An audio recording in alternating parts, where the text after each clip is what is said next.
Next we have the median for the discrete series, that is ungrouped data with frequency. Now there, when we want to find out the median for the discrete series for ungrouped data, we take an example how to find out. We take the question number 7 of your book in the numerical section. In question number 7, see the daily wages, the values of X are given as 70, 60, 80, 100 and 90. The respective frequencies are given as 8, 20, 15, 4 and 12. So the total number of items n equals to 59, that is the total frequency. Here, since frequency is given, n is calculated as the sum of the frequencies, that is the total frequency.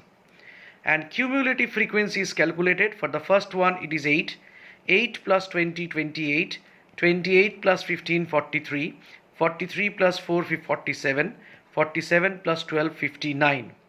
So this is the way you calculate the cumulative frequency, denoted by capital F. Since n has come to an odd number, 59, an odd number, so we calculate n plus 1 by 2 is equal to 59 plus 1 by 2 is equal to 30. Therefore, to find out the median value, we see this 30 is contained within which cumulative frequency? This 30 is contained within which cumulative frequency? So see here, 30 is not contained within 8, 30 is not contained within 28, but 30 is contained within 43.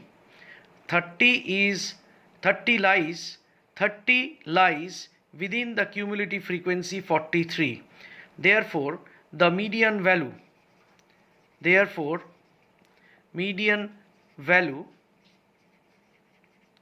equals to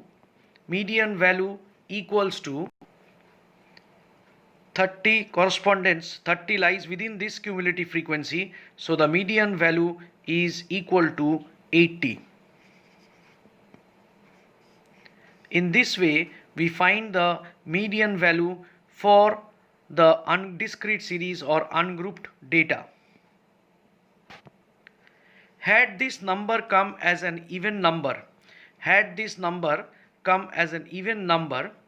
then also we could have done as n plus 1 by 2, or it's better to do then n by 2. It is 60, if it is 60 or 100 or 74, then we do n by 2 here and then see what value it is coming and check that n by 2 lies within which cumulative frequency, and the respective value of the x becomes the median value.